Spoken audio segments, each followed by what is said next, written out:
Bendiciones, mis hermanos, que la paz del Señor esté con todos ustedes. El siguiente programa o siguiente video es un video que acabo de hacer hace unos par de minutos en respuesta a una pregunta de Omar Calero. Yo considero que es buena catequesis, así que lo estoy compartiendo con ustedes aquí en Huella Católica. Espero que ustedes los disfruten. Bendiciones. Ahora sigue mi pregunta y mi pregunta va dirigida a Salvador Barragán. Salvador, mi pregunta es la siguiente. ¿Por qué usted considera que la iglesia compraba esclavos? ¿Por qué usted acusa a la iglesia de comprar esclavos? Esa es la pregunta. Tienes 3 minutos para responder a partir de ahora. Ya, adelante.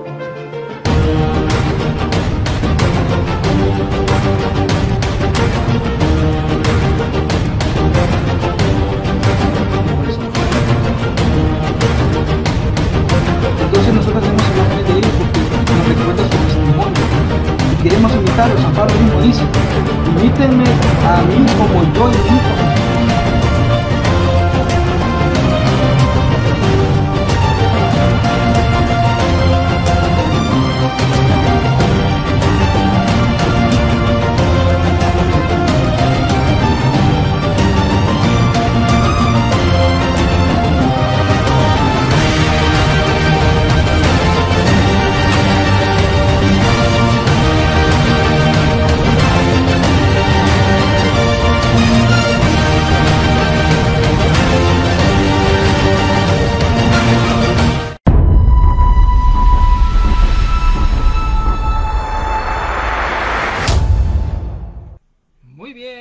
Buenas noches, mis hermanos. Una vez más estamos aquí. Vamos a comenzar con este videíto respondiéndole a otra pregunta de Omar Calero. Omar Calero lo estoy etiquetando en mi muro porque hice el video en la página sin querer. Yo creí que lo estaba haciendo en mi muro, pero sin querer la hice en la página del hermano Guido Rojas.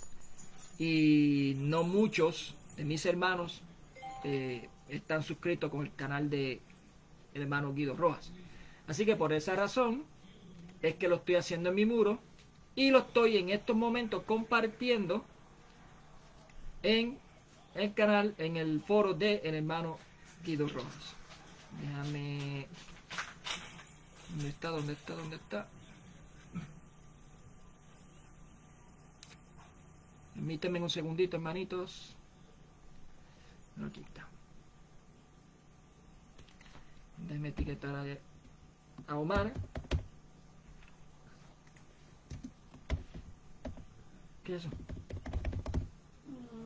Que la sucursal de Plaza Centro se va para la de, okay. La de las Catalinas. Okay. Muy bien. Vamos a continuar ahora con el video. Bien. Omar Calero hace un post. Déjame ver si lo tengo por aquí para que ustedes lo puedan ver. Es este post.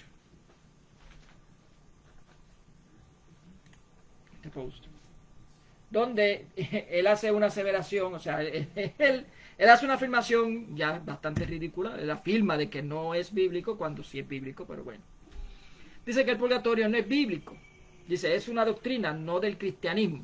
Vamos a demostrar si no es del cristianismo, sino del catolicismo romano. Bueno, vamos a demostrar si ese cristianismo es católico, si esos primeros cristianos, que ellos le llaman cristianos, antes del siglo IV, donde supuestamente, según ellos, la Iglesia Católica comenzó. Vamos a verificar si hay padres de la iglesia que hablan sobre el purgatorio. Bien, la Iglesia Católica enseña que los católicos deben hacer satisfacción por sus pecados o los que han sufrido lo suficiente en la tierra. El teólogo Tomás de Aquino enseña que las almas, esto lo sacó él de una copia, pero bueno, enseña que las almas en el purgatorio sufren un dolor físico. Eso no es lo que dice Tomás de Aquino. Intenso y horrible. No. Tomás de Aquino lo que dice es que hay un sufrimiento, hay un dolor. Claro que sí, y voy a evidenciar cómo el dolor es parte de ese crecimiento en la santidad. El Concilio de Trento enseña que las almas de los justos sufren en el fuego del purgatorio. Y según el clero católico, estos sufrimientos son casi tan terribles como los del infierno. Yo no sé de dónde saca esa información, pero bueno. Nunca he leído esta doctrina en la Biblia.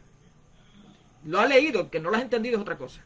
Sin embargo, son los sufrimientos de Cristo nuestra garantía, no los sufrimientos del pecador, ni en esta vida, ni en la muerte, ni más allá de la muerte. Bueno, voy a continuar ya mismo con lo otro, pero hasta ahí voy a poner una pausa para poder responderles. Bien, Omar Calero. La Iglesia de Cristo, que es la Iglesia Católica, siempre ha entendido que hay una santificación final y que durante el proceso de la santificación, que es lo que se llama también, se conoce como la justificación final, ese proceso para la justificación final, es parte del sufrimiento del cristiano que debe de pasar.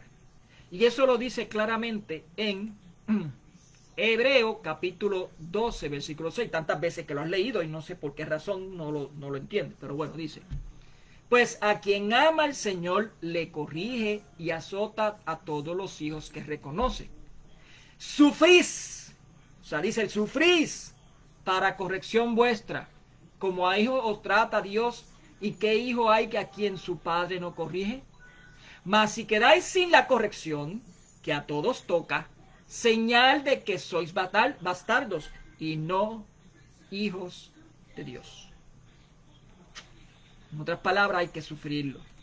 Ese proceso de la santificación, de lo que es la corrección que Dios nos da totalmente a través de la santificación, tenemos que sufrirlo. Y es un sufrimiento grande. Incluso en Romanos, capítulo 2, vamos a leerlo, versículo 22, con Romanos 6. Romanos era. No, espérate. Romanos 6 creo que es. Sí. Romanos 6, 22. Romanos 6, 22. Mira lo que dice. Vamos a empezar desde el 20. Pues cuando erais esclavos del pecado, erais libres respecto de la justicia. ¿Qué fruto cosechasteis entonces de aquella cosa que el presente os avergüenza? Pues su fin es la muerte. Pero al presente, o sea, libres del pecado, o sea, lo que estamos ahora siendo justificados, libres del pecado y esclavos de Dios, fructificáis para la santidad. O sea, hay que seguir creciendo para la santidad. Bien, cuyo fin es la vida eterna.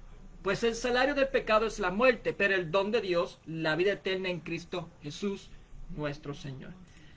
Por tanto, el sufrimiento es parte de esa santificación, y el que está siendo santificado y se deja santificar, porque hay una cooperación ahí, hay un sinergismo. Por eso es que nosotros creemos que la justificación es sinergista. O sea, comienza obviamente primeramente con Jesucristo, con la gracia misma impulsando al hombre, pero el hombre, después que es impulsado, se tiene que dejar llevar. Si no se deja llevar, entonces hay un rechazo a esa gracia.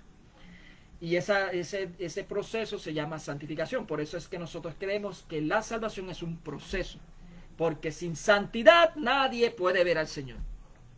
Bien, hoy te vamos a leer. Por tanto, eso implica que el purgatorio quita la suficiencia o el sacrificio de Cristo mismo. Para nada. La santificación involucra el dolor, y eso también lo vemos, como ya leí en Hebreos 12, 6 al 11. Bien, sin embargo, nadie dice que ese sufrimiento, ni el mismo mal lo dice, contradiga los sufrimientos de Cristo. ¿Estás viendo? Y dice bien claramente que es un sufrís esa corrección. De la misma manera, el sufrimiento durante la santificación final, recordemos que el purgatorio es la santificación final, por eso es que nosotros creemos que hay un proceso. Ese proceso no solamente termina aquí, sino también conlleva más allá, como dicen en 1 Corintios capítulo 3, versículo 10 al 15. Bien, durante esa santificación final, de ninguna manera contradice los sufrimientos de Cristo, ni implica que sean insuficientes. Todo lo contrario, es por causa de esa misma muerte de Cristo, por esa gracia que se nos está dando, es que tenemos que sufrirlo. Y eso no contradice ni disminuye la gracia o el sacrificio de Cristo en ningún momento. El hecho de que el sufrimiento que experimentamos en la santificación en esta vida es algo que recibimos a causa del sacrificio de Cristo por nosotros. Y eso Omar Calero tiene que estar de acuerdo. Sus sufrimientos pagaron el precio para que nosotros fuéramos santificados. Y sus sufrimientos pagaron el precio para toda nuestra santificación. Tanto la parte inicial como la final. Por eso, en primer lugar, es a causa del sacrificio de Cristo que recibimos esa santificación, tanto en esta vida como la santificación final. Es lo que se conoce el purgatorio. Si Él no hubiera sufrido, Omar Calero, si Él no hubiera sufrido, no se nos daría la santificación final. No se nos daría ni siquiera la santificación por este proceso. Y este proceso en esta vida conlleva sufrimiento. Si no, iríamos directamente al infierno. Y eso tiene que estar de acuerdo. Por lo tanto, el purgatorio no implica que los sufrimientos de Cristo fueron insuficientes. Más bien es el hecho de que se nos dé la santificación final del purgatorio, que es a causa de los sufrimientos de Cristo. Lo mismo que se nos da la santificación procesal, que es este proceso en esta vida, se nos está dando ese sufrimiento que tenemos que experimentar, porque el despegarnos de las cosas materiales y mundanas conlleva un sufrimiento alegre, obviamente, esperanzador, porque nos está cada vez más acercando a Cristo. Pero es un sufrimiento. Incluso el ir predicando y predicar la palabra de Dios nos lleva todo un proceso de sufrimiento, porque hasta los mismas personas que nosotros queremos nos pueden hasta perseguir. Bien, el Señor nos corrige tanto en esta vida como en la otra, Omar Calero. Así de sencillo. Vamos a leer 1 Corintios 3 otra vez. 1 Corintios 3, porque está hablando de la otra vida. Dice, conforme a la gracia de Dios, ¿ve? La gracia de Dios que me fue dado, yo, como buen arquitecto, puse el cimiento y otro construye encima. Mire cada cual cómo construye. Omar, tú tienes que mirar cómo tú estás construyendo. O sea, cómo tú estás llevando esa santificación, cómo lo estás construyendo. Pues nadie puede poner otro cimiento, el ya puesto Jesucristo. Ve que por Jesucristo mismo que eso está pasando. Si uno construye, o sea, si tú vas santificándote sobre este cimiento en oro, plata, piedras preciosas, madera, heno y paja, la obra de cada cual quedará al descubierto. Y eso lo vemos bien claramente en otro texto también. Otro texto, déjame buscar el texto, donde dice, a ver si lo encuentro.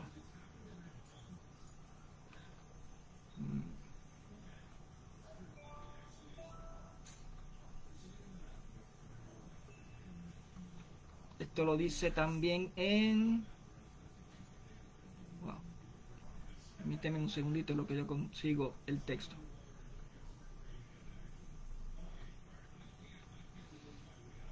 Lo vi ahorita y ahora no lo encuentro.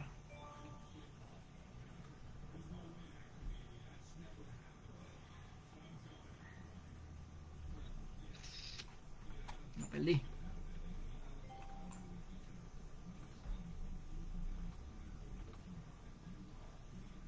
Míralo aquí. En 2 Corintios capítulo 5 versículos 6 y 8. Fíjate que dice: por eso nos sentimos plenamente seguros sabiendo que habitar en este cuerpo es vivir en el exilio. O sea, estamos lejos del Señor. Porque nosotros caminamos en la fe y todavía no vemos claramente. Está hablando de este proceso. ¿Ve por qué la salvación es un proceso? Nos sentimos plenamente seguros y por eso preferimos dejar este cuerpo para estar junto al Señor en definitiva. Sea que vivamos en este cuerpo o fuera de él, nuestro único deseo es agradarlo. O sea, El mismo Pablo asegura que él le interesa agradar tanto cuando está en esta vida como la que está después de esta vida, o sea, en el cielo. Porque todos debemos comparecer ante el tribunal de Cristo, para que cada uno reciba de acuerdo con sus obras buenas o malas. Ve cómo en 1 Corintios 3, 10 al 15 está relacionado también con 2 Corintios 5, 6 al 11.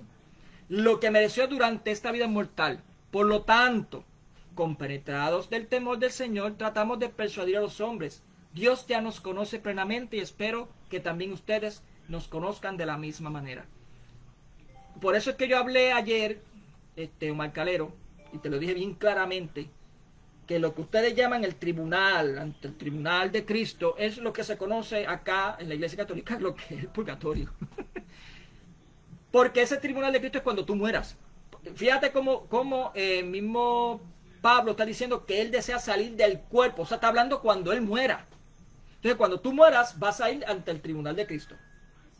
Bien, que eso se llama el juicio particular. Ese juicio particular, él va a juzgarte lo que hiciste bueno, o sea, va a tomarte en cuenta las obras buenas y las obras malas. Bien, pero ¿qué es lo que nos dice en 1 Corintios 3? Vamos a seguir leyendo. Pues dice, versículo 13, la obra de cada cual quedará descubierto, la manifestará el día que aparecerá con fuego, o sea, cuando tú mueras. Y la calidad de la obra de cada cual la probará el fuego. Ve que la calidad de cada obra, lo mismo que decía en 2 Corintios, la calidad de cada obra de cada cual la probará el fuego.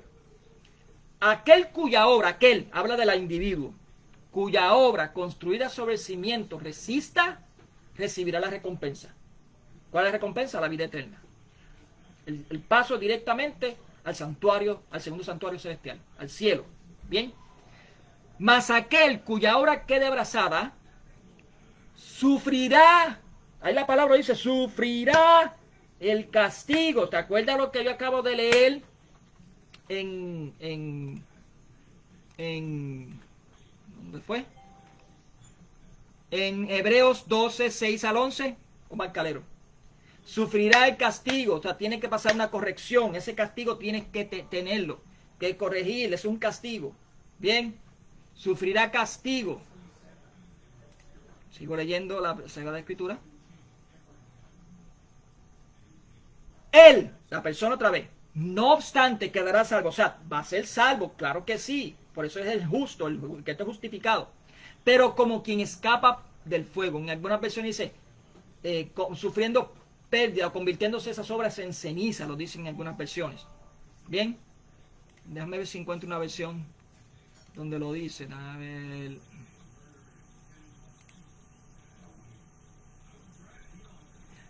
Déjame ver si lo encuentro. Donde dice una versión donde diga que convierte en ceniza.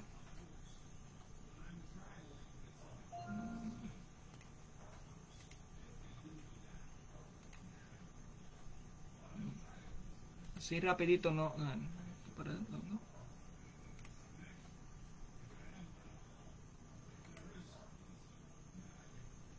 No. Por lo menos las versiones que yo tengo aquí, pero yo sé que yo he leído las versiones protestantes, algunas versiones protestantes, donde dice que se convertirá, esas obras se convertirán en cenizas. La gran mayoría dice que sufrirá daño. Eso es el purgatorio. Y no quita en nada la suficiencia o el sufrimiento de Cristo en la cruz. Al contrario, nos hace partícipe. Tenemos que sufrir. Bien, y cuando te digo que es allá, más allá, porque lo dice tanto en 2 de Corintios, como yo te lo leí, como también en 1 Corintios 3, 10 al 15 en adelante. Está sencillo, incluso ya hay protestantes evangélicos que están aceptando esta doctrina porque tiene que ver eso. Dice, sufrirá pérdida, o sea, no recibe la recompensa. Claro que recibe la recompensa. La recompensa que todos vamos a recibir es la vida eterna. Esa es nuestra única recompensa. ¿Qué otra recompensa tú crees que va a haber, Omar Calero? ¿O es que va a haber, no sé, champaña, una recompensa de champaña, una recompensa monetaria? Bueno, yo creo que quizá a lo mejor por ser pentecostal, a lo mejor te lo crees. Pero no. No. Y dice no salvación. Pero dice serás salvo, por Dios. Te lo acabo de leer, Omar Calero, te lo acabo de leer. Serás salvo. O sea, como quiera serás salvo. Lo que pasa es que va a sufrir pérdida. ¿Qué es la pérdida? Esas obras que no son gratas, que no le sirven a Dios, son de madera, heno y paja. Y para eso se llama purgatorio, porque está eliminando esas impurezas. Así es sencillo. Es bien fácil entenderlo. Hay muchos protestantes que lo están aceptando, esta doctrina, porque saben que es mucho más bíblica que la sola fe. Vamos a la segunda parte de que Omar Calero dice. Dice, la Iglesia Católica enseña que el medio más eficaz de ayudar a los difuntos es el sacrificio de la misa. Sí, correcto. En virtud de la comunión de los santos, la Iglesia encomienda a los difuntos a la misericordia de Dios y ofrece sufragios en su favor, en particular el santo sacrificio eucarístico. Eso lo dice en el Catecismo 1055. Y es correcto. ¿Por qué razón? Por lo mismo que yo te presenté ayer, creo que fue ayer. ¿Dónde? Dice, premio, galardones, coronas. Ajá, las coronas allá tienen, no sé, primer lugar, segundo lugar, tercer lugar, cuarto lugar. Todos vamos a recibir una corona, porque somos reyes. Eso es lo que significa. Todos vamos a recibir premios. ¿El premio qué es? La vida eterna. Todos vamos a recibir un galardón. ¿Cuál es el galardón? La vida eterna. Son sinónimos de un solo premio. O es que tú estás pensando que tú vas a tener, no sé, es aquí, rechaza la jerarquía de la iglesia, aquí, allá arriba tú te vas a creer que te hay jerarquía también. Que no hay, es que es aquí, los protestantes rechazan la jerarquía de la iglesia y dicen que cuando van en el cielo van a tener galardones dependiendo de la jerarquía que vas a tener. Es en serio, yo no puedo creer eso, de verdad, no lo puedo creer. Pero bueno, seguimos. Lo que te estaba hablando de los sufragios, te di, Omar Calero, más estrellas. Espérate, déjame rascarme los ojos, déjame. O sea, tú me estás diciendo a mí que Jesucristo es como los maestros aquí en Puerto Rico de escuela elemental que te están poniendo estrellitas así en la corona. En serio, chicos. O sea, hay que tener paciencia, Miguel. Hay que tener paciencia con Omar. Él se cree que allá las coronas, incluso la corona es un simbolismo. O sea, tú no vas a tener unas coronas per se literal. ¿Cómo tú vas a mezclar materiales que son corruptibles, con algo celestial? Es un simbolismo. Las coronas, galardones, todos son simbolismos de una sola recompensa que va a haber, que es la vida eterna. Claro, yo entiendo que tú crees que tiene la vida eterna ahora, pero no.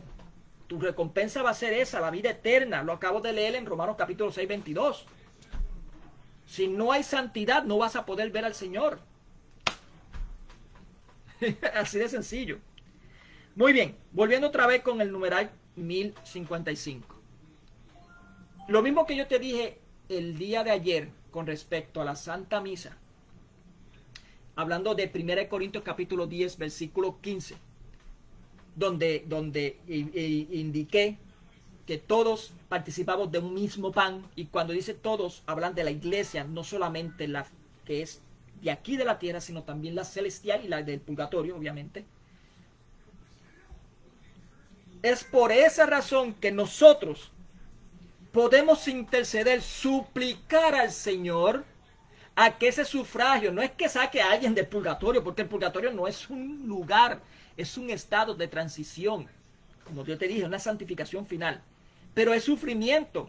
Y yo puedo pedir en esta vida a que Omar Calero, a Jesucristo, cuando lo esté haciendo un castigo o lo esté santificando, sea mucho menos doloroso. Yo le pido, Señor, que el hermano Omar Calero no sufra tanto, que sea todo eso es parte de lo que hacemos en la misa. Y eso también incluye a estas personas que están en la santificación final, también sufriendo su santificación. Asimismo, por eso es que la Santa Misa eso es así. Bien, vamos a continuar. Tercera parte. O sea, los feligreses pueden pedir, eso es Odomar Calero hablando, o sea, los feligreses pueden pedir a un sacerdote que haga una misa acompañada de dinero. Mira, Omar Calero, a mí no me gusta ponerle muchos ejemplos, pero voy a poner mi experiencia personal. Mi papá murió exactamente el día 6 de enero. Y yo le mandé al sacerdote, o sea, le pedí por favor al sacerdote que le ofrecieran unas misas. Nunca di un quinto. Nunca di un quinto, o sea, no di nada, porque teníamos que dejar todo para el entierro de mi papá. El sacerdote no me cobra nada. Ningún sacerdote está prohibido cobrarle por un sacramento, por una misa. Eso está prohibido. Ahora, la persona, si desea, puede hacer lo que se llama un estipendio. O sea, hacer una donación a la iglesia, y la iglesia puede estipular qué tipo de donación. Puede dar $10, $15, $20, si usted quiere. Es si usted quiere. No es una obligación darla. Pero la misa, o sea, el dar dinero no es lo que quita el sufragio, sino la misa misma.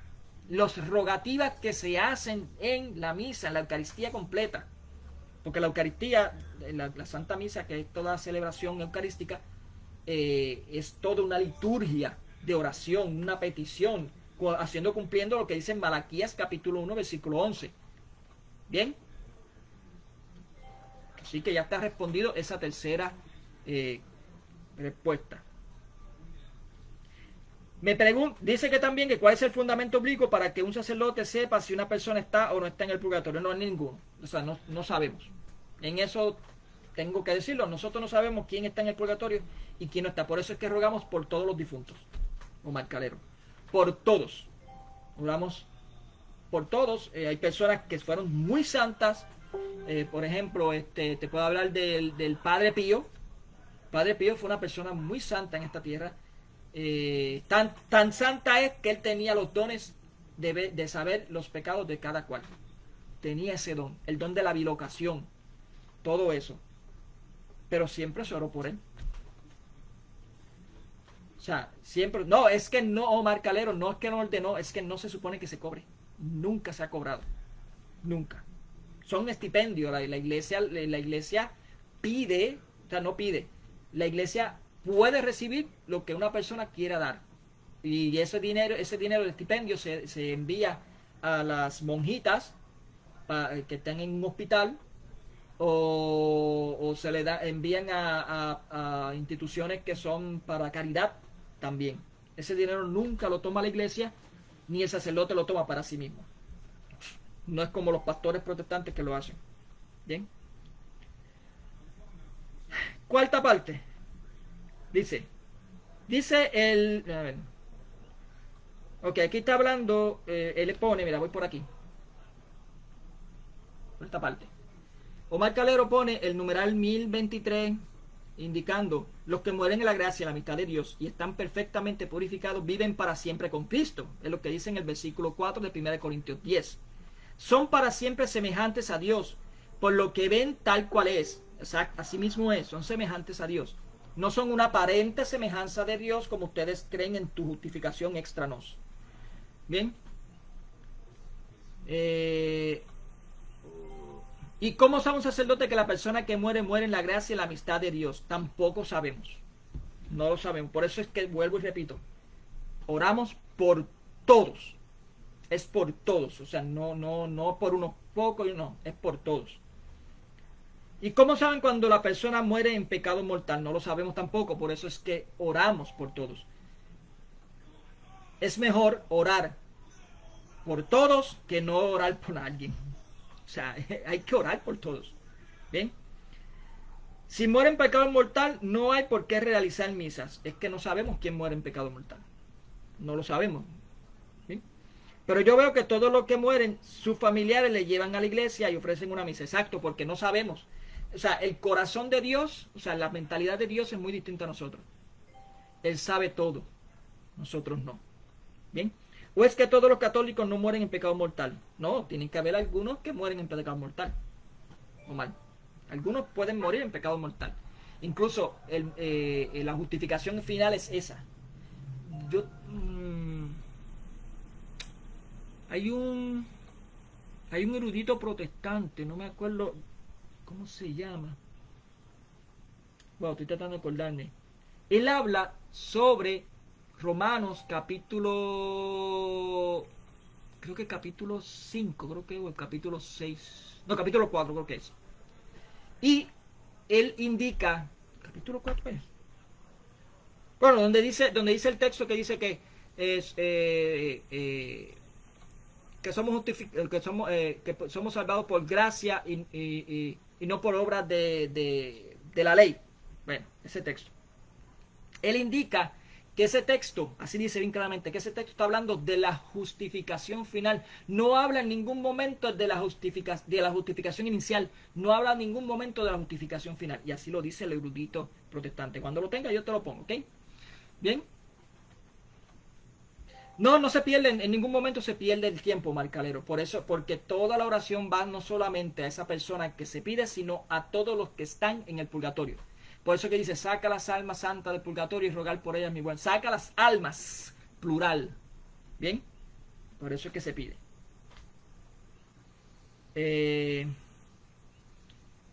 Vamos a ver. Tú mencionas, hablando de Mónico, o sea, a mí, o Marcalero a mí. Tú mencionas 1 Corintios 3, 13 al 15 para afirmar que Pablo habla del purgatorio. Sí, así es. Pero el texto habla de recibir o no recibir recompensa por las buenas obras o malas obras en el servicio del Señor. Es que la única recompensa que tienes es el cielo. Esa es la recompensa que está hablando. Cuando dice recibirás recompensa, ¿qué es? La vida eterna, o sea, más allá. Por eso es que después en el versículo, fíjate cómo dice, y cómo sabemos que es de la salvación, porque cuando habla en el versículo 15, dice, se salvará, porque en el versículo 14 no dice que esas personas que tienen oro, piedras preciosas y plata, dice que se salvará. Porque lo que está hablando es de la salvación. O sea, esa es la recompensa que está hablando. Tienes que leer el contexto completo. ¿Bien? Es decir, bueno, porque aquí pone todo el texto de 1 Corintios 3, 13 al 15. Es decir, se recibirá recompensa, no salvación. Claro que sí, está hablando de la salvación, la recompensa de la salvación. Vuelvo otra vez y te lo leo. Escucha lo que dice. Dice, la obra de cada uno, de todos nosotros, quedará en evidencia, pues el día del juicio la manifestará. Ese día del juicio es el juicio particular. Adiós, estoy leyendo la... Ok, míralo aquí. La calidad de la obra de cada cual la probará el fuego. Aquel, o sea, la primera persona, cuya obra construida sobre el cimiento resista, hablando de las piedras preciosas, lo que son oro, piedras preciosas y plata, recibirá la recompensa. ¿Cuál es la recompensa? No lo dice en este versículo, pero nos lo dice en el próximo. Mas aquel cuya obra quede abrazada sufrirá el castigo. Él, no obstante, quedará salvo. Pues entonces la recompensa es la salvación. ¿Estás viendo? Pero como quien escapa del fuego. Porque en el versículo 15 hace la aclaración de cuál es la recompensa. Es la salvación. Y esto tira por el suelo totalmente la teología también de que ya son salvos, siempre salvos. Está hablando de que la salvación lo va a decidir al final de tu vida. Al final. Y el mismo Dios es el que va a hacer. ¿Bien? No, es que va a recibir, es que lo que está hablando es salvación. Esa es la recompensa, Omar Calero. Y claro, los dos son salvos. Los dos son salvos, van a ser salvos. Pero tienen que pasar por ese fuego purgatorial para ser probada las obras. Y si tú tienes oro, unas obras de oro, plata y piedra preciosa, recordando también, como dice en Timoteo, déjame ver dónde que está ese texto para que tú veas de qué estamos hablando. De cuáles son las obras, esas obras. Déjame buscar el texto, espérate. Eso está, yo sé que está en Timoteo, pero...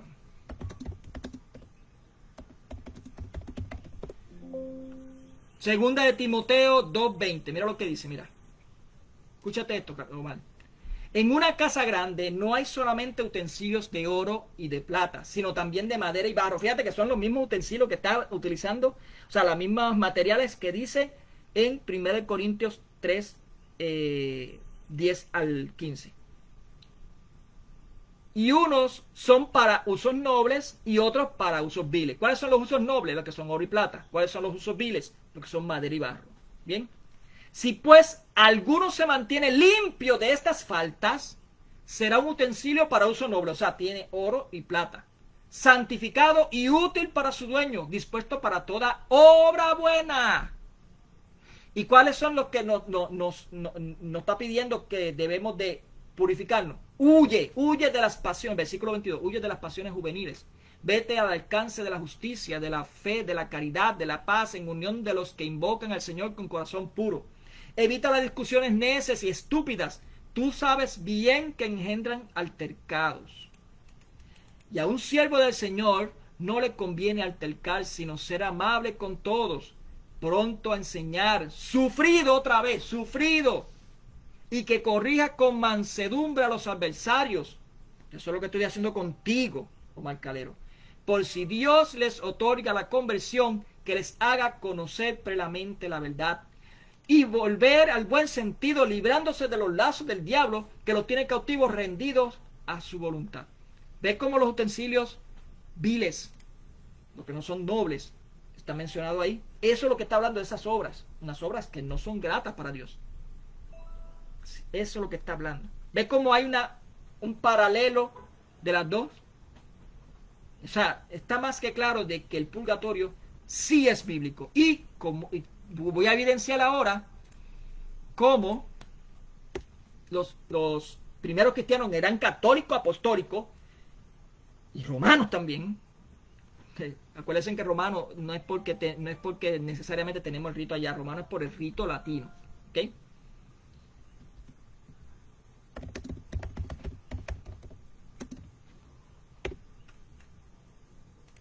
Vamos a buscar aquí. Dice.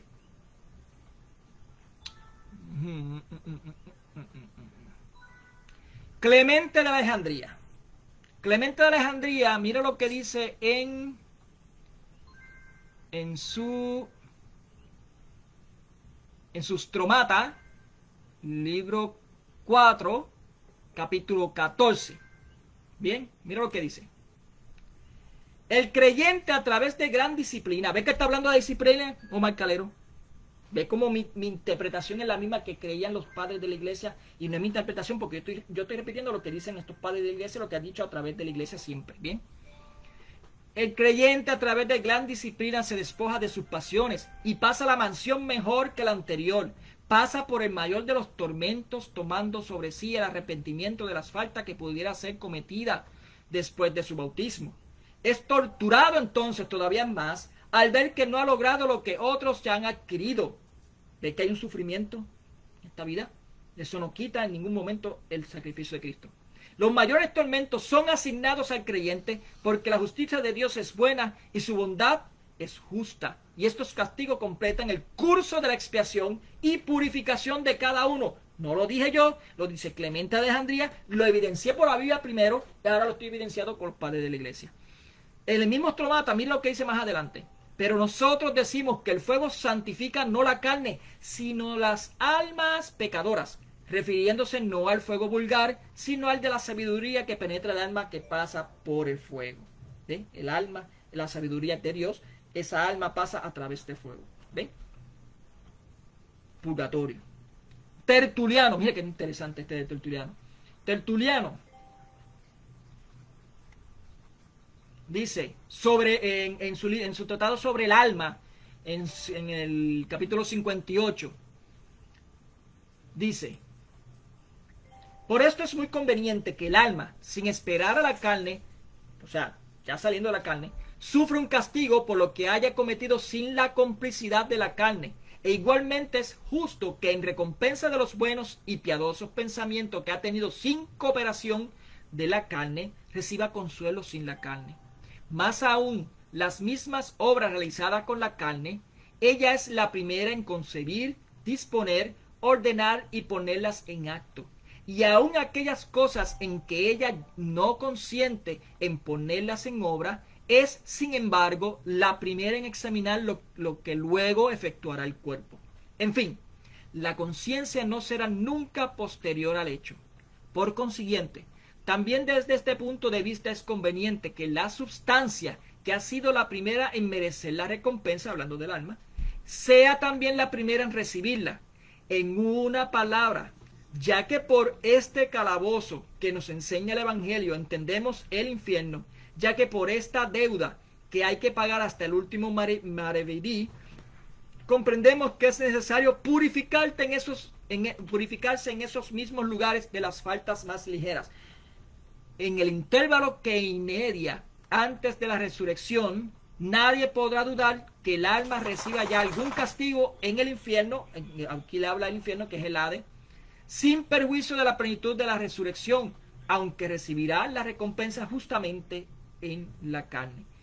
Acuérdate que todavía la palabra purgatorio no se utilizaba, y él está hablando de los niveles del infierno, y él entendía que el nivel superior era un infierno que era muy distinto, donde estaba el fuego de Dios mismo purificando esas almas. Uno tiene que aprender un poquito más de la historia de los padres de la iglesia para que digan.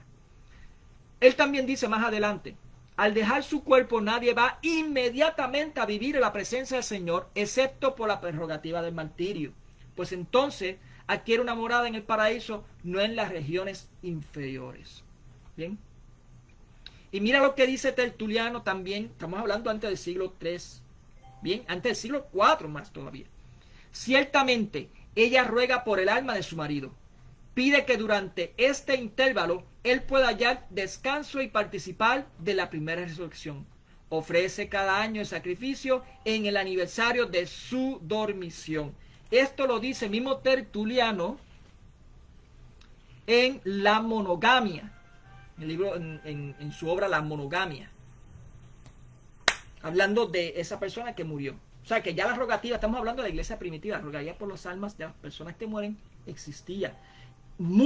Tú me dices a mí que eso, como dijeron ayer en el debate de Max Roper, no, esos primeros cristianos no creían en eso, pero mira, aquí me está enseñando que sí creían en las rogativas por las almas de los que mueren.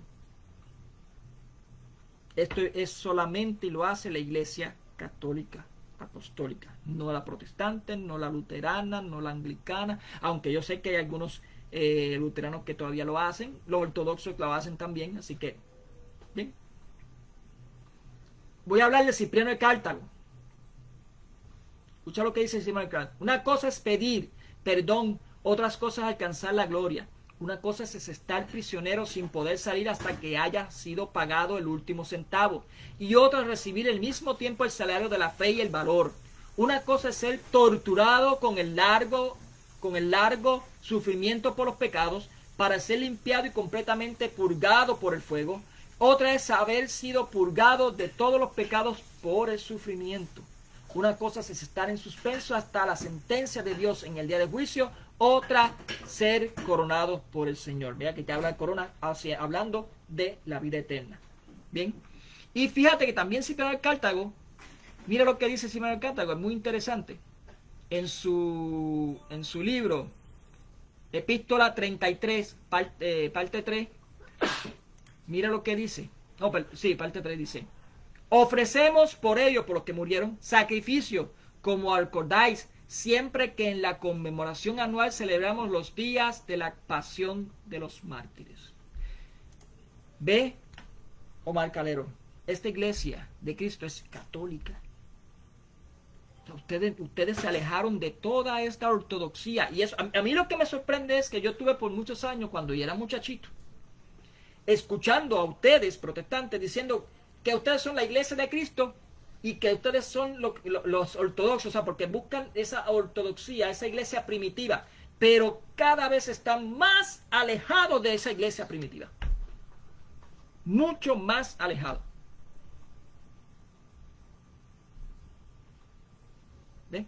Entonces, queda en claro, es que Omar Calero dice Hebreos 1:3, habiendo purificado de nuestros pecados.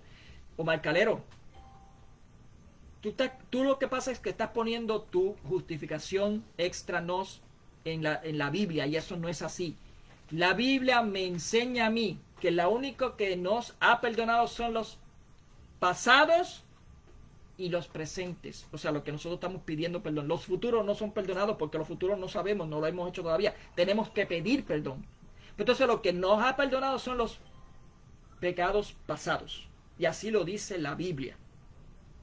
La Biblia lo dice, habernos perdonado nuestros pecados pasados. De eso se está hablando. Pero por ahí ustedes han inventado esa teología burra, bárbara, antibíblica, anticristiana, diciendo que nuestros pecados pasados, presentes y futuros son perdonados.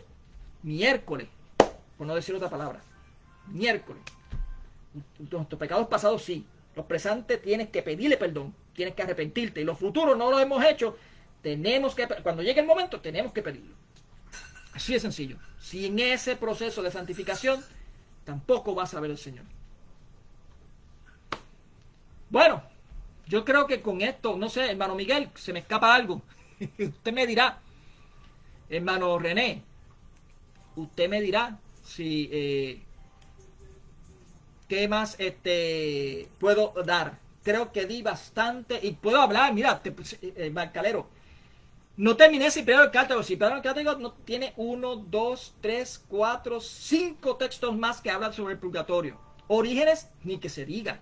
Lactancio, Efrén de Siria, Basilio el Grande, Cirilo de Jerusalén, Epifanio de Salamina habla del purgatorio, Gregorio de Nisán, Juan Crisóstomo, Agustín de Hipona, el que ustedes dicen que son su héroe. Mira, Agustín de Hipona fue peor. Mira lo que dice Agustín de Hipona. Vamos a leer. Vamos a ver una que sea bien contundente. Este que dice es En la ciudad de Dios, un libro muy leído por ustedes también, una de las obras de San Agustín. Agustín de Hipona, La ciudad de Dios, capítulo 20, libro 21, capítulo 13. Mira lo que dice. Dice, cuando uno padece algún mal por la perversidad o el error de un tercero, peca. Ciertamente el hombre que por ignorancia o injusticia causa mal o cualquiera, pero no peca Dios, quien por justo, aunque oculto designio, permite que esto suceda. Pero hay penas temporales que uno lo padece solamente en esta vida, otras penas después de la muerte, y otros ahora y después. De todas maneras, estas penas se sufren antes de aquel severísimo y definitivo juicio. Hablando del juicio final. Mas no todos los que han de sufrir tras la muerte penas temporales caerán en las eternas. O sea, no todos van a pasar el purgatorio. Eso es lo que está diciendo. Esas penas eternas, que es del más allá, no todas las van a pasar. Incluso yo tuve un debate con un pastor pentecostal que decía, es que yo no puedo entender cómo ustedes dicen que hay que esas penas son de allá, ¿cuánto tiempo tiene que estar? Me hacía la pregunta, ¿cuánto tiempo tiene que estar ahí? No, pero es que estamos hablando de eternidad, son penas en la eternidad. Después que tú mueres, tú pasas a la eternidad. Es que no podemos decir qué tiempo es, o sea, no hay tiempo ni espacio. Dice que tendrá lugar después de juicio. Dice, o vuélvale otra vez, mas no todos los que han de sufrir tras la muerte penas temporales caerán en las eternas, que tendrá lugar después del juicio. Hará algunos, en efectos, a quienes se perdonarán en el siglo futuro lo que no se les había perdonado en el presente. O sea, que no se quedarán castigados con el suplicio eterno del siglo futuro, como hemos hablado más arriba. Y puedo hablar más, tengo 1, 2, 3, 4, 5 de distintos libros, incluso donde habla incluso del sacrificio de la misa y todo. Gregorio I Magno, tengo hasta Gregorio I Magno, hay muchos más. Ve cómo hay un proceso histórico de lo mismo, la misma doctrina, Omar Calero, siempre divulgada a través del tiempo. Eso se llama el depósito de la fe. ¿Por qué? Porque la iglesia es baluarte y columna de la verdad, es la que tiene que guardar ese trabajo y ese evangelio mismo, tal y como se entregó de los apóstoles a aquellos hombres fieles que sepan cuidarlo, como dice la Sagrada Escritura. Y estos hombres fieles que sepan cuidarlos son estos personajes que son los padres de la iglesia, obispos, diáconos y presbíteros, que supieron guardarlo. Los dejaron escritos y esto se le conoce lo que se conoce hoy en día la tradición apostólica. Algo que ustedes no tienen y rechazan. Así que yo creo que queda más que claro que te he respondido tu post completo, un post que pusiste creo que fue ayer. A ver. Sí, hace 21 horas dice, casi se cumple 24. Con respecto a esto. Cualquier otra duda tú me preguntas, no hay problema. Y si quieres tenemos un diálogo de personal, de así, aquí mismo. No tengo que llevarte a Huella Católica, aquí mismo lo podemos hacer. Yo te invito y hacemos un diálogo. Bien, así de sencillo. Conmigo no hay problema. ¿Por qué? Porque el cristiano está para refutar con amor, bien, a personas como tú. Dios me los bendiga, hermanitos. Que la paz del Señor esté con todos ustedes. Que queden en el amor de Cristo. Cuídense. Que viva Cristo Rey. Dios les guarde. Dios te bendiga, Omar Calero.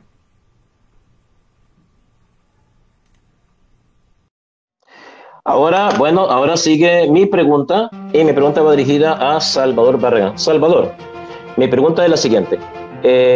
¿Por qué usted considera que la iglesia compraba esclavos? ¿Por qué usted acusa a la iglesia de comprar esclavos? Esa es la pregunta. Tienes 3 minutos para responder a partir de ahora. Ya, adelante.